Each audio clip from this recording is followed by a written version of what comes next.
So this is now going to be, we're going to really focus on not abstract physics, but more conceptual physics. So now we want to look at a deeper look at the physics of dielectric breakdown.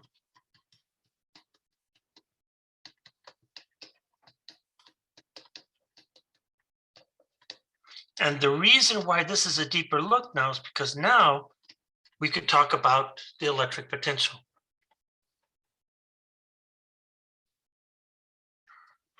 Okay. And here, I want to make sure that I'm set up because I have a couple of videos that I want to show you here.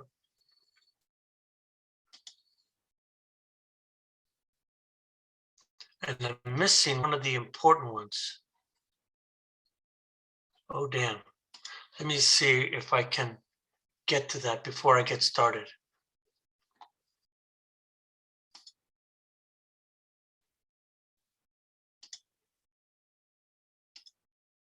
And I hope I have access to that video.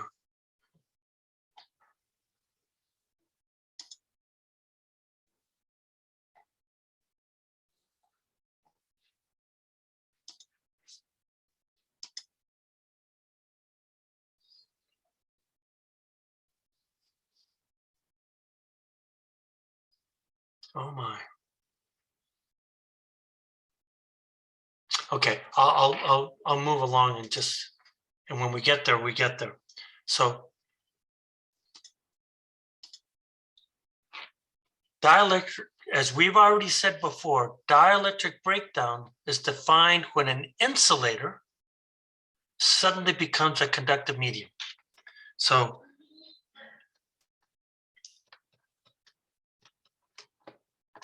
dielectric breakdown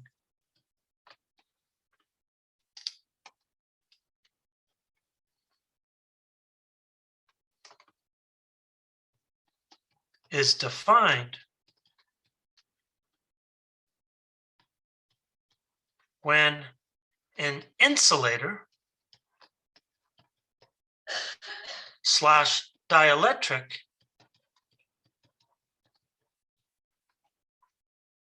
material suddenly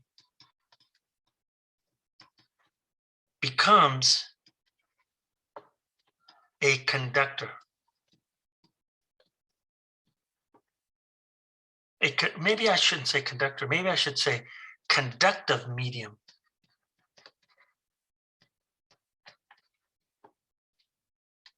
And what we find here is that we can relate the maximum voltage to the maximum electric field, which has to be at the surface.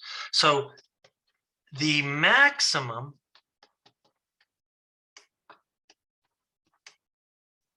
voltage and E field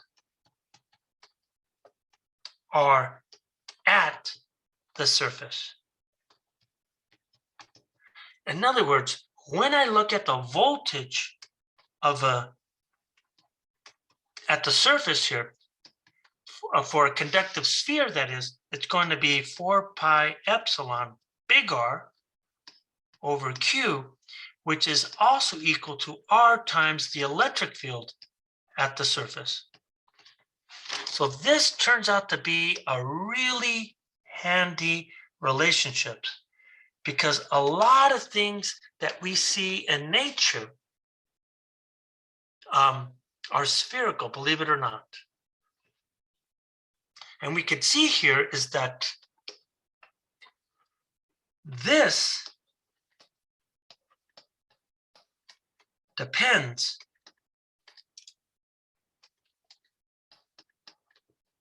on two things, right? One, it depends on material,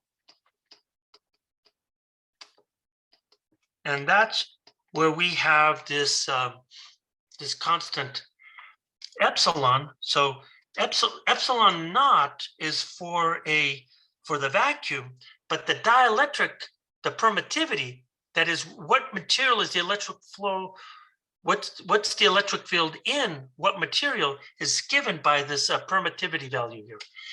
And the other thing here is the radius of the conducting sphere.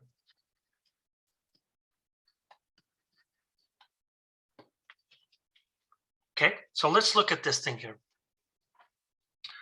So we have a material. So the material dependence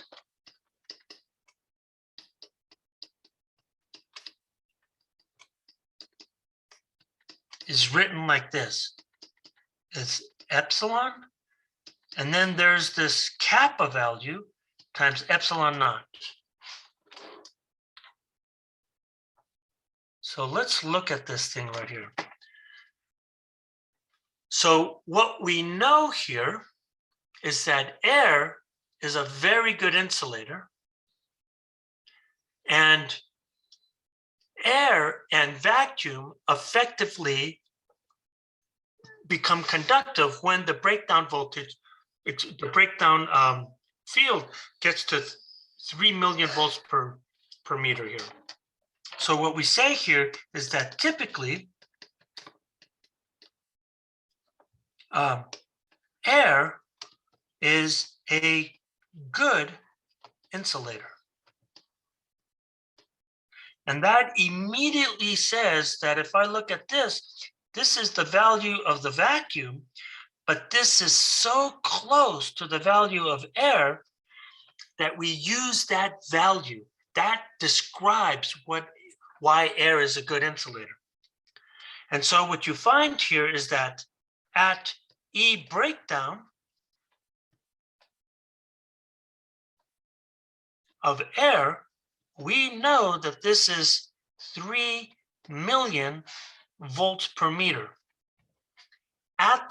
So at E breakdown, air is now a conductor. And that means here that you literally have, electrons flowing through air as if it was a wire. So the question is, what do we mean by this? Okay. Now we've talked about this already, but we've never really talked about it in the sense of, how do you actually, let's see, we never talked about in terms of the potential function here. So here's what we go. So what does this number mean? So when we look at this thing, what we're really seeing here is that we've already talked about dielectric breakdown already. So could I continue to go in and talk about dielectric breakdown as we did before? Yeah, we could do that. But I'm going to say that I'm not going to do that. So here's what we know. I have an electric field that's a breakdown value. And of course, we're talking about air. And we know that this is 3 times 10 to the 6 volts per meter. But note, it doesn't have to be in meters. I can also make this 30,000 volts per centimeter. Or if I want to get really small, I could go down to 3 millivolts per nanometer.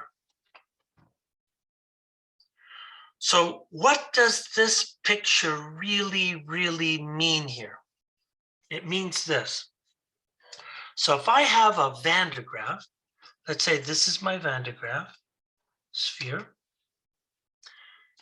and I look at this sphere, and for the sake of argument, I'm going to say that this guy now is negatively charged. And what I'm going to do here is that I'm going to hold my discharge sphere all the way over here, right? So I have my discharge sphere. And what I'm going to do here is that I'm going to set the distance from here to be 1 meter. So if I do that, what that means here is that if I have a field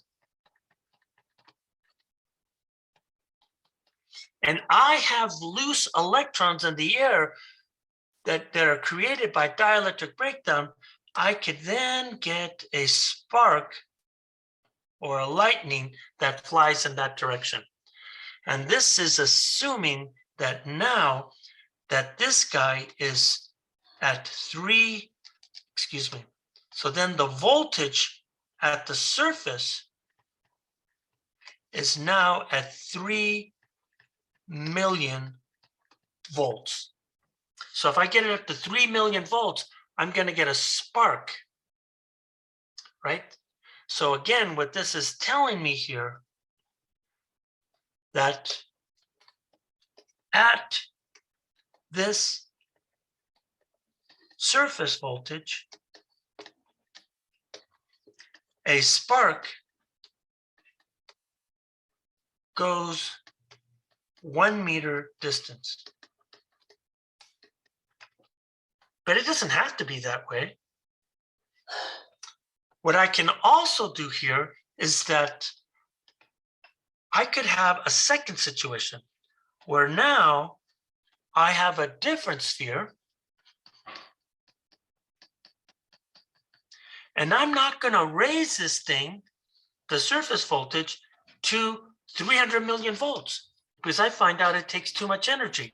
So what I'm going to do here is I'm going to set the surface voltage to now 30,000 volts. So if I get it to 30,000 volts, what that means here is that I can have the following situation. I could now bring my discharging sphere. How far? I could bring it only 1 centimeter away. So if I look at this guy, I have this scenario here. The distance from here to here now is 1 centimeter. And if that's the case, I can get a spark to actually fly from there to there. So just raising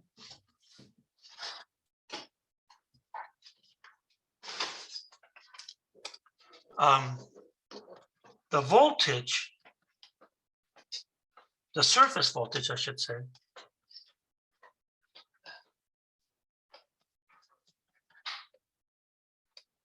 to 30,000 volts creates a spark that flies 1 centimeter distance. Okay, so now here's what we're getting here.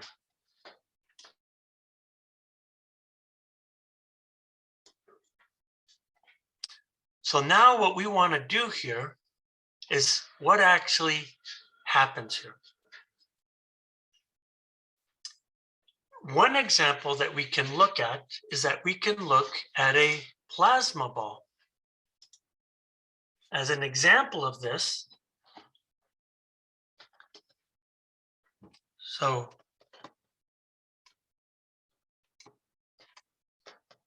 is that we can have a plasma ball. So what does a plasma ball look like? Well, here's an image of one.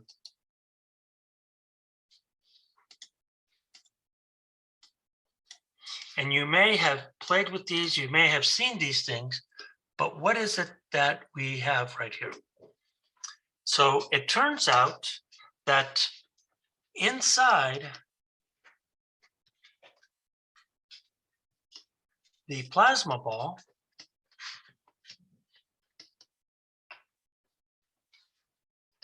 is not air,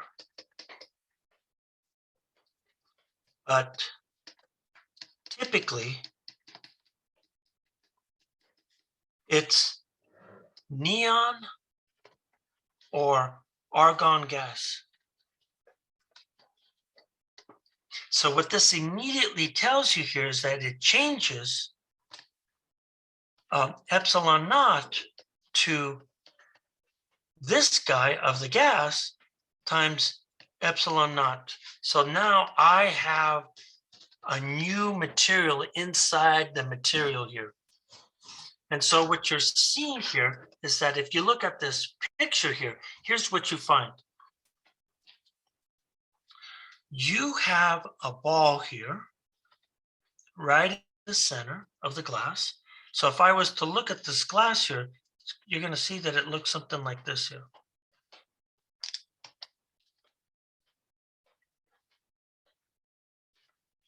And what you're finding here is that this guy is acting like a little tiny Van de Graaff. Okay, so what you're seeing here is that this guy is sort of like a little Van de Graaff generator. And then when you're looking at the glass is the discharging sphere, just like the picture up there. But what you do here is that now you fill this thing with this gas here. So here we go. So now I have this gas inside. And it turns out that this gas is very easy to break down. Okay. So what you're finding here is that, so by changing the dielectric constant,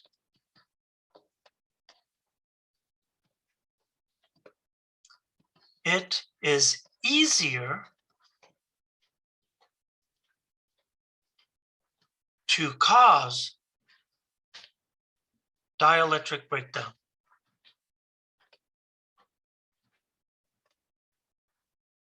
So what do I mean by that? It turns out that most plasma balls, these guys here at the surface, you're going to build charge on the surface here. So if you look at if I look at the voltage of the surface of a plasma ball, it turns out that it's about 2000 volts. And you can get this. So remember, you plug this into a 120 volt outlet. And so then what you do here is that you use what is called a transformer, and the transformer kicks it up to about 2000. So then what happens here? You now get the sparks. So now what you're getting here is that this guy is now strong enough to cause dielectric breakdown, and now you're getting sparks going towards the glass, just like the Van de Graaff. So then at this surface voltage, you easily cause breakdown of neon / argon atoms. And so you're just seeing the flow of this thing here, right? You're seeing the flow. Everybody looks at the sparks, but remember, the light is a secondary effect. So remember, the light of the emitted spark is a secondary effect, not the main effect. Is a secondary effect.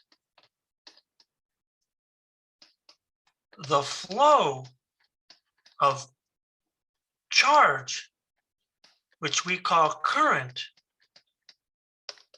is the main effect. It's the dielectric breakdown that's the important thing here. So that's what I mean by this dependence on the material. Now, another thing that it depends on the radius effect.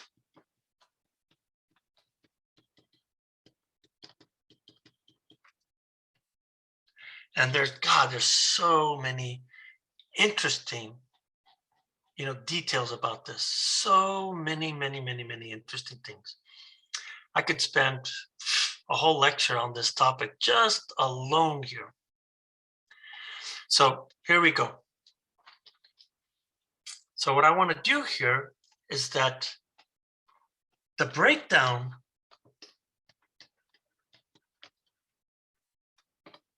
down voltage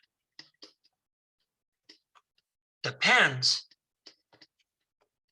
on radius. And that's not a surprise because we wrote earlier that if I look at the breakdown voltage of a sphere, it should be proportional, directly proportional to the radius of the sphere. And this is what we wrote. So what this tells us here is it tells us this: if I have a larger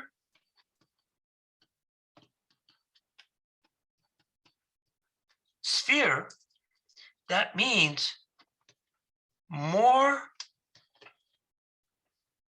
voltage is required to break down air.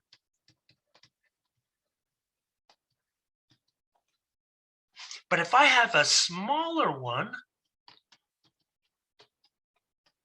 then I need less voltage to break down the air. And by the way, we kind of talked about this right here, right? We were talking about the spark here. That, if we're talking about producing a spark, a meter away, I'm going to need a higher voltage. But if I get closer, I'm going to easily do that. So it's the same type of thing here. So let me give you an example of this here. Is that if I have a radius that looks something like this. So if my radius is in meters, if I have half a meter versus 2 meters, if you look at the breakdown value, right? So if I look at V max,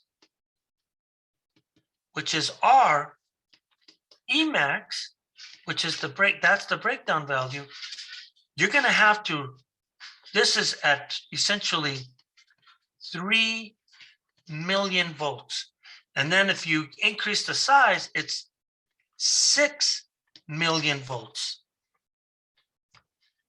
So what do I mean by that? Let's be careful here. So if I have a sphere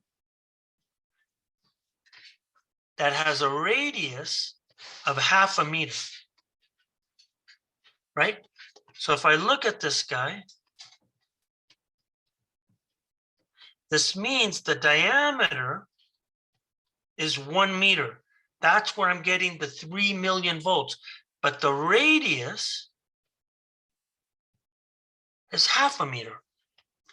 When I get that in air, then I'm going to get then the voltage at the surface, the maximum voltage that I'll always have is 3 million volts. That's the maximum that I can get. But now if I have a bigger sphere,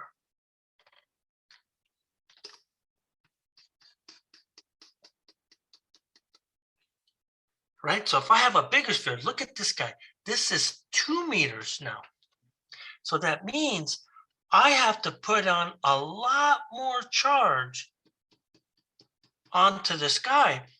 And I'm going to have to, so if I look at the diameter of this thing, the diameter of this guy is now 4 meters, but the radius is 2 meters. That means I have to get a voltage up to 6 million volts before I can get a spark. So it's a big difference. Now, what you find here is that, here's where having, doing this in person, I could really, really show you this quite nicely. And here's this little, as a sort of like as an example, here's what you find. There's a thing, what I call a baby Tesla coil. It is such a beautiful apparatus. And so what it happens is that you have a device that looks like this. And what you'll see here is that there's a lot of turns of wires right in here. And if you put a little wire right here, right there at the, if you put a wire right here, so this is a wire right here. Oops, that's not what I wanted to do. So this is a wire. And then the other one, so if I have the exact same situation,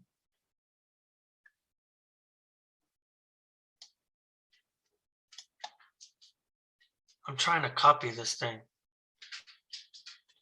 My computer's getting really slow here. And so then I have this situation. So instead of a wire, what I'll do here is that I'm going to put a little sphere right there. And by the way, if you think about an antenna, if you look at the old school antennas,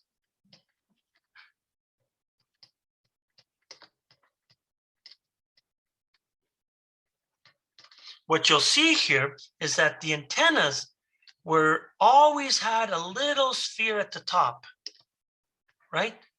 They always had a little metal ball.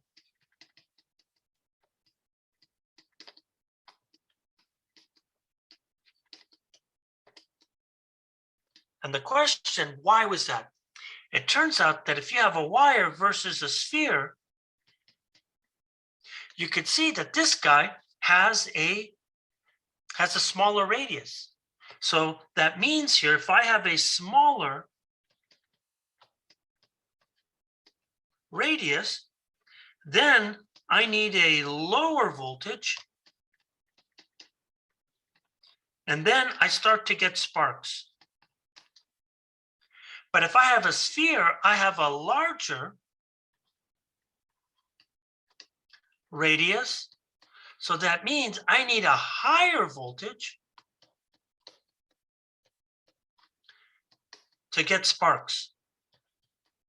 That's what this means here. So if I have at a lower voltage, I'm going to get sparks.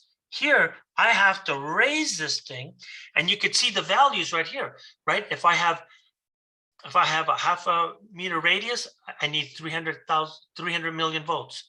If I have a 2 meter radius, I need 6 million volts to do that. The same thing happens here. Here's the issue here. Sparks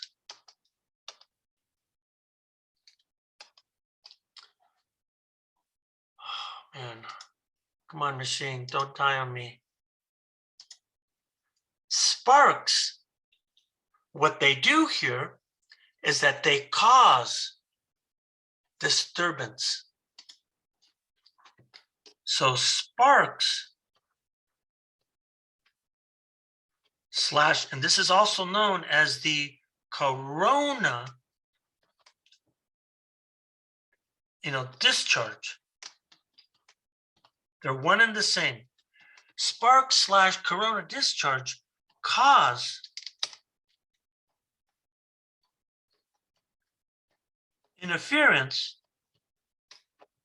with radios. And let me show you what I mean by this. So if I have 2 wires, something like this,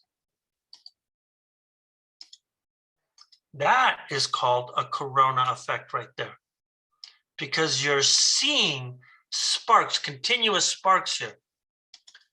Now, if I look at this guy here, this is also sparks or corona discharge, right? So this is what, so when a lot, this is the best example of what we should call corona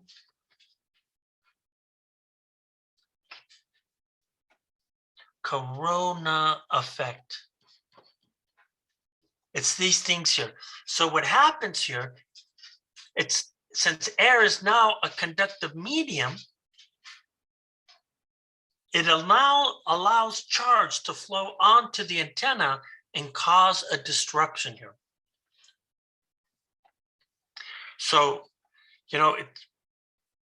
just to show you the power of this equation up here, that is this equation right here. Let's answer this question just to give you a sense of what I mean.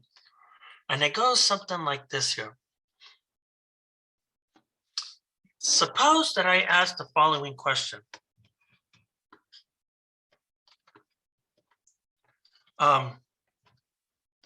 Can a standard outlet voltage, and remember, that is 120 volts, create sparks corona discharge of wires?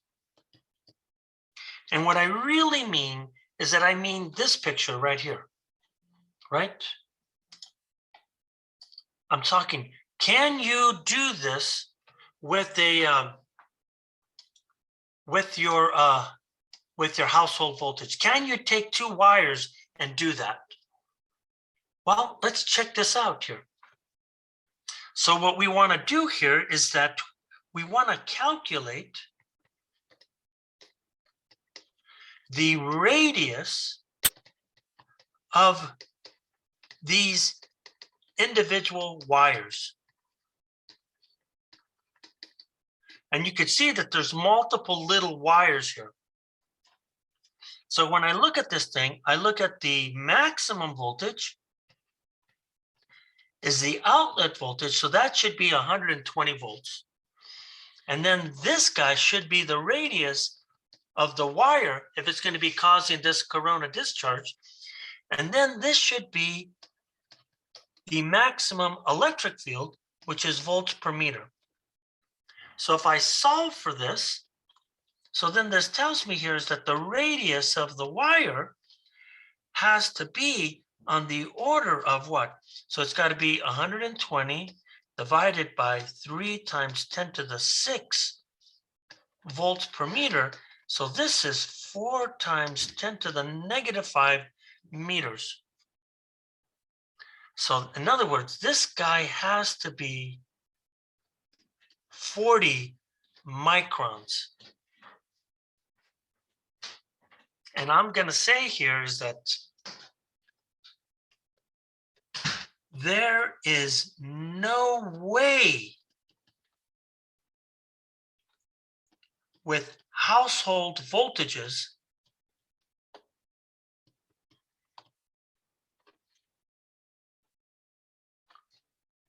to create sparks like this.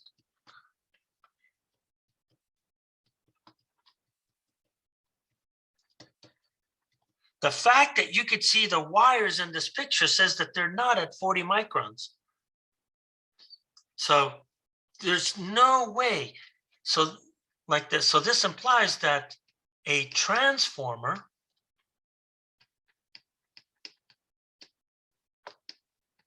was used to increase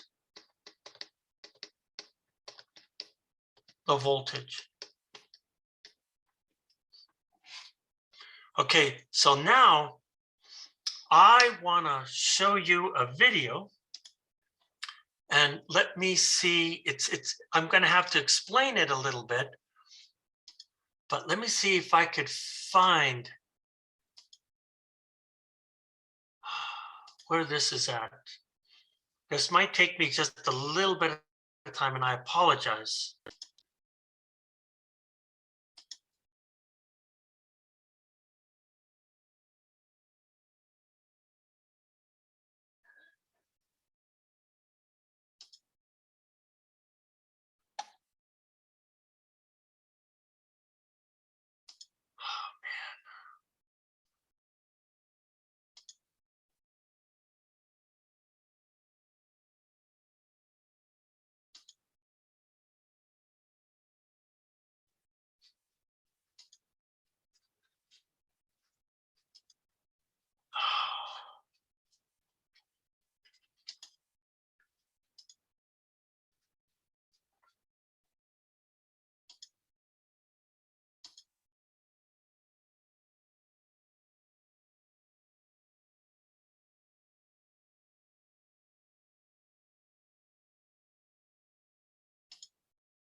Okay, I have a video here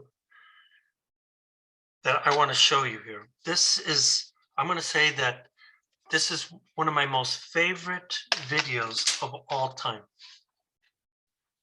And I got to find this thing so that I can post it online. This is not, I have a really good version of it, but it's too big to upload. So what I'm going to do here is that I want to set you up for this thing. And what I'm going to do here is that we're going to look at a helicopter. We're going to look at so this is a video, and it involves a helicopter and high voltage line workers. Okay, and like I said, this is an incredible video. So what we want to do here is that we want to look at this thing. I'm going to let you watch it, and then what I'm going to do here is that I'm going to come back and I'm going to share with you. I'll go into detail and explain it here.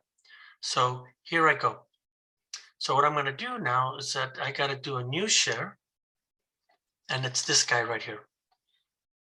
So I'm going to raise the volume of this guy. Are you guys seeing the video by chance? Yeah. Okay, here I go.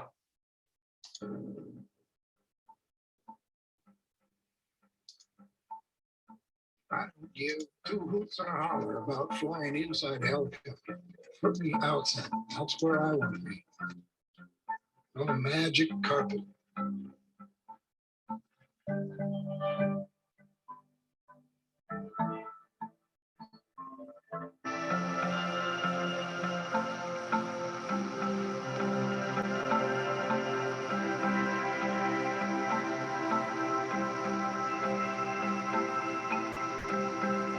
Back in the late 1800s, there was a gentleman by the name of Michael Faraday. He had a theory that if you enclosed a man in a metal cage and energized that cage at whatever voltage, the man would still live. The voltage would flow around him.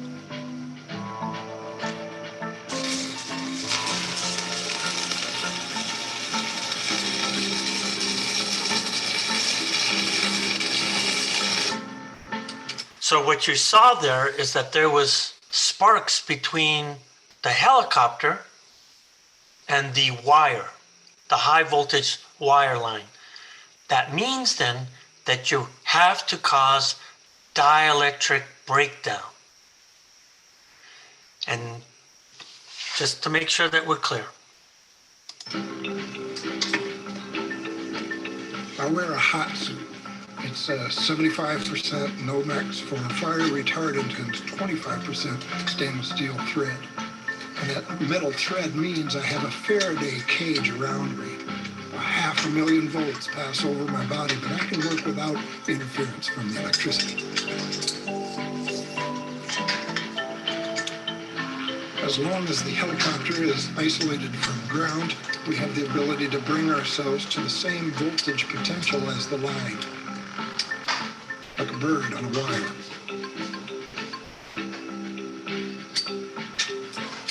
Our pilots are very smooth.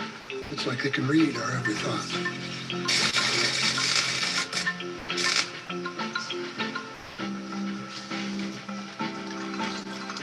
Okay, let me stop you there for a minute, and then let me explain what is it that just went on. Okay, so the first thing that you see here is that note, we could imagine that we have a power line. Okay, so I'm going to draw a plot. And remember, this is more of a conceptual plot, not an actual plot. And so what you're seeing here is that up here is the power line.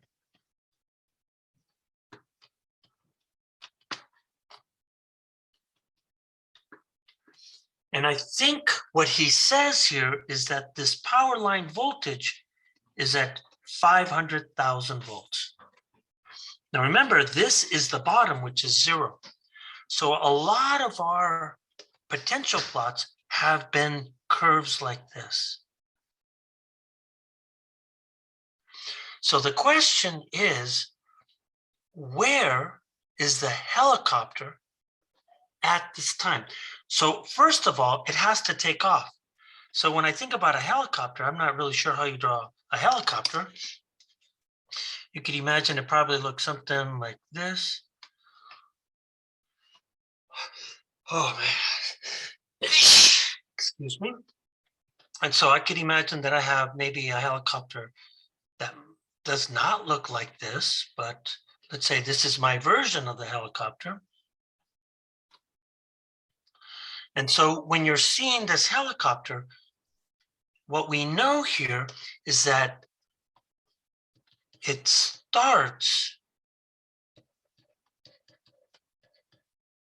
from the ground. In other words, it starts with a voltage of 0. So now what has to happen here? As the helicopter moves up, what is it doing? It's increasing its potential. And we know that at some point here, if we get a voltage breakdown, that implies we should see sparks here. Okay, so here's what you're finding here. So as we were watching the video, I made a couple of images, and here's what you see here. So the helicopter flies all the way up to the power line, and look what happens. You are seeing dielectric breakdown.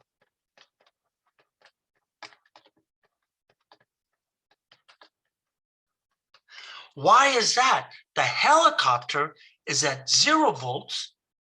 The power line is at 500,000 volts here. So what this is telling you, if you see the sparks, so this immediately implies if you see sparks,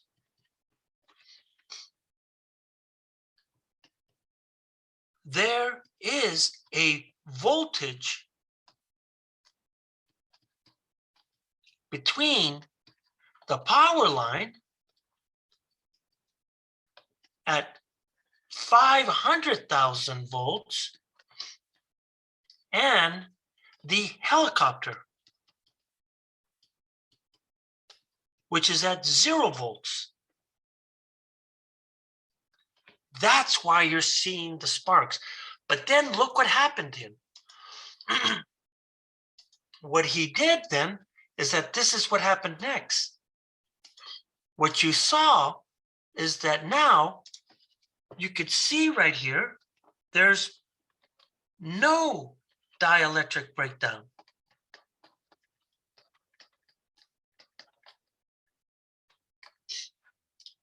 So over here, we saw sparks. Now we don't see sparks. So what you're seeing here is that now we see no sparks. So what that means here is this. This implies here that the sparking raises the potential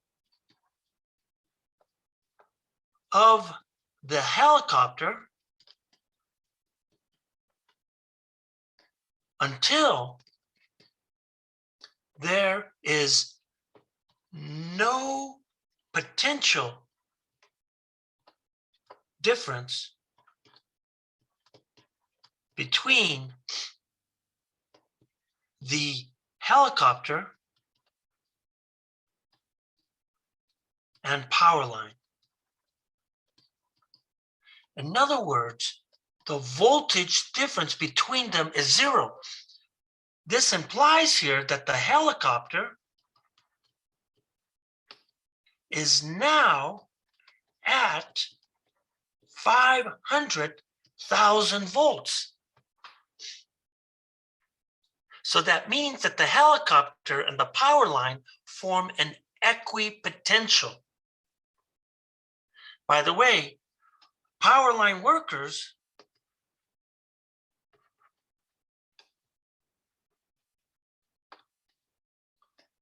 call this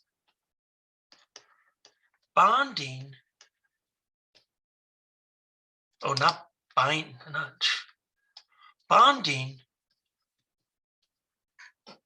with the line. So they're bonded with the line, which is crazy. And then if you look at one more picture of this thing, look what happens here.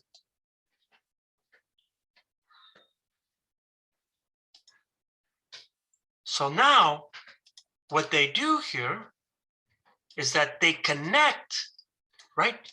You could now see that they now are connected.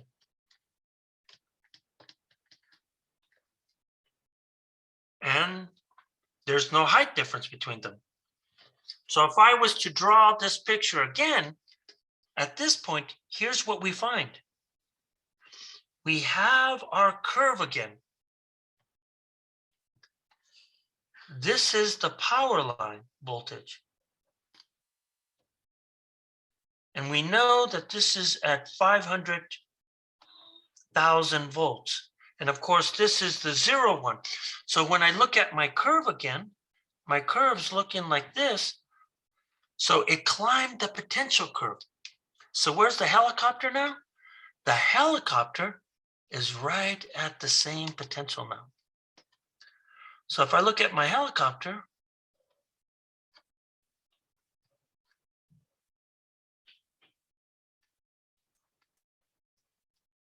it's now at this same height. So once the voltage between these two is 0, one cannot tell, one cannot sense any electrical phenomena. Oh. So there's no more sparks. Let's go back to the video here so I could show you the rest of it. But that's what happened right there. So now if I continue to play this. There's such a hunger for electricity these days. Nobody wants to take lines out of service just to maintain.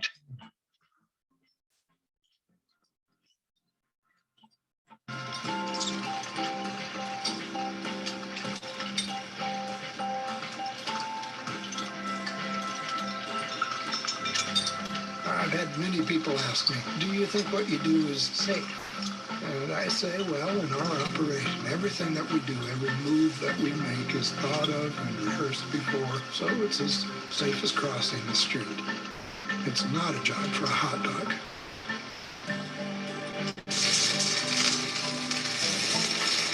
Look at what's happening right there.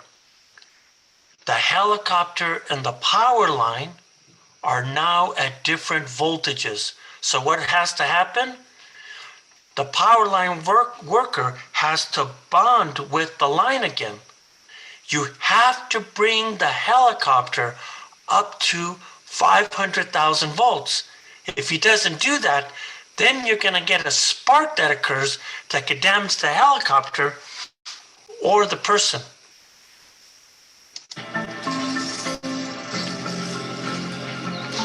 There's only three things I've ever been afraid of: electricity, heights, and women.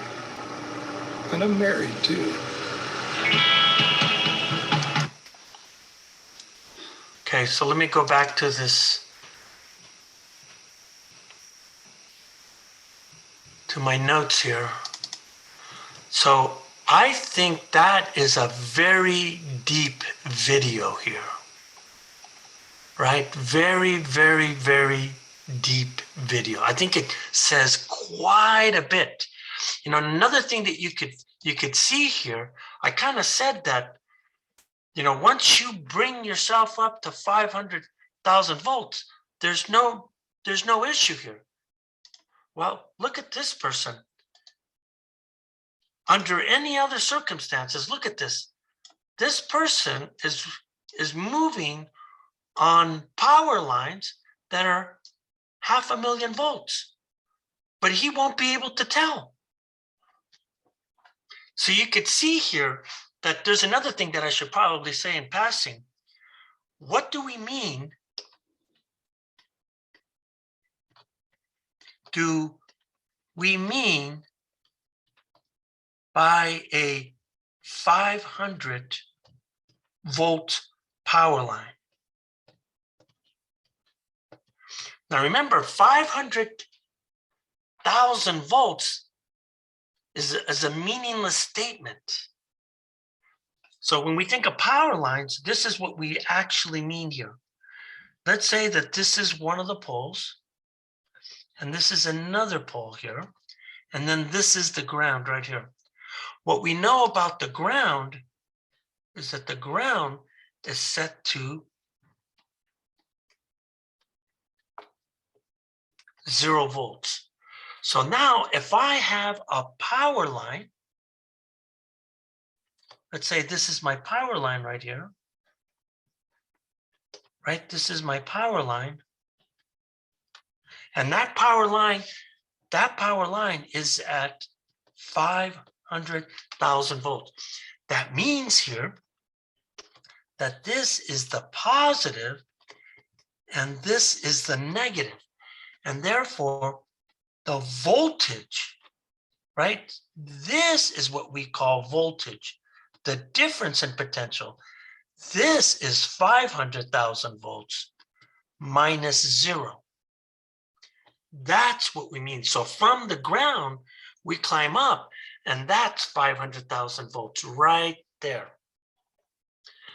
So there's another thing that I want to share with you before we move on. And what I want to do here is that I want to sort of like jump around this video and show you some of the really cool things about dielectric breakdown. So here's another one here.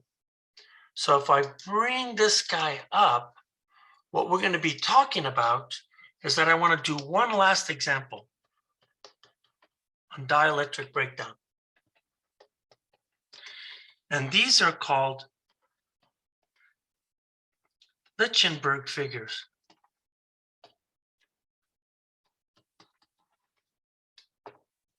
And what they can do this in glass, but I think the ones we're looking at are plexiglass. And so what do I want to talk about here? So what you find here is that it turns out that at the Stanford Linear Accelerator Center,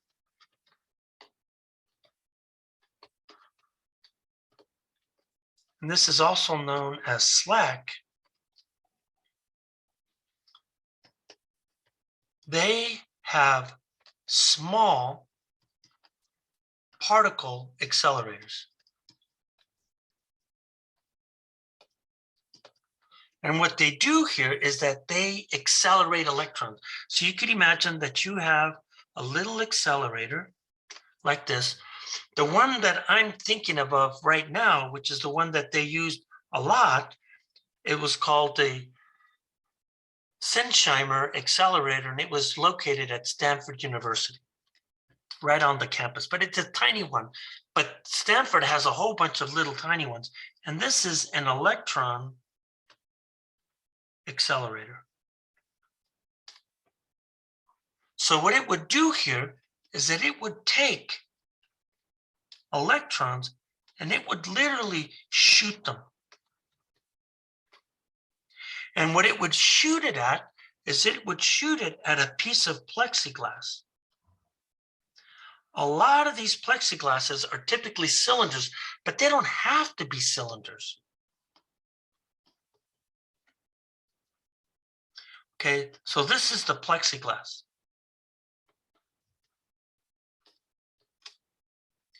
And what they do here is that they impregnate this plexiglass with a lot of electrons.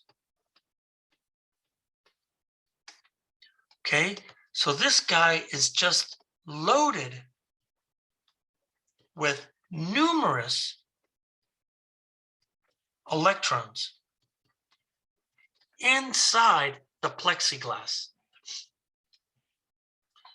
Now, what I'm going to do here is that I'm going to show you what some of these peoples do with this video that I want to set up here. So remember, I'm going to move through this video here. And I just want to get you to some of the pieces here. So what I'm going to do now is I'm going to do a new share. Okay, here we go.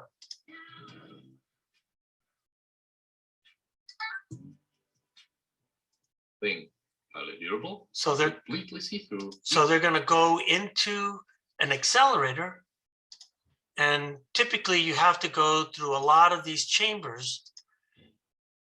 And what you're seeing here is that let me see if, where's the accelerator at? It's right here. I'm sorry, I guess I'm not set up here properly. Oh, here we go. So let's start it from here. Whoa, thankfully this did not come to pass.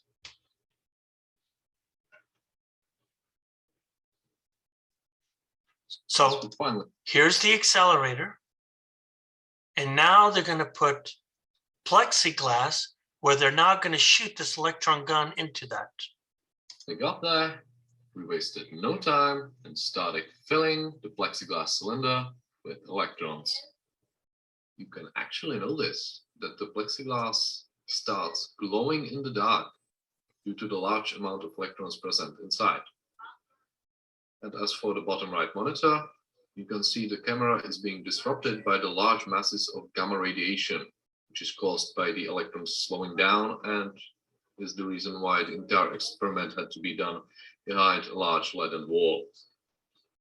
Okay, so what you'll see here is that look at the plexiglass. It actually went from clear to yellow. Okay, now check out what happens. So what you're going to see here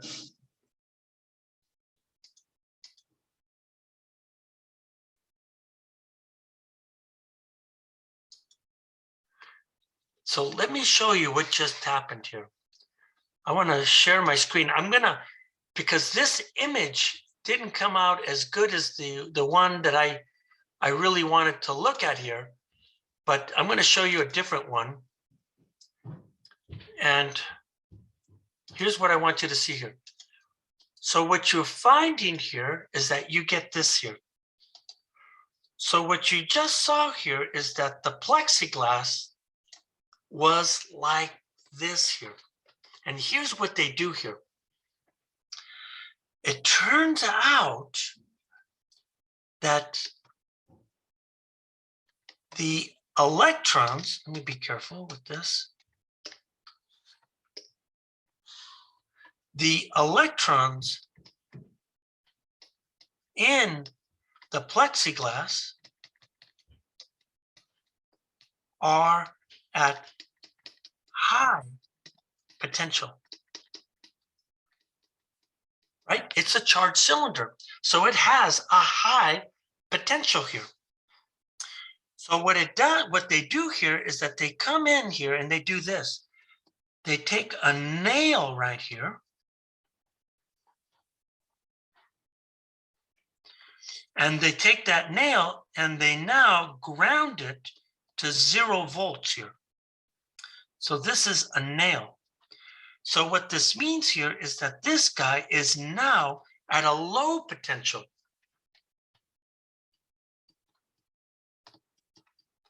So charge always flows from a high potential. Let's say that this is my little potential here. So this is the high potential right here. And now what you're seeing is that this is essentially the burnt path in the plastic. So this is the burnt path of electrons moving from high to low potential.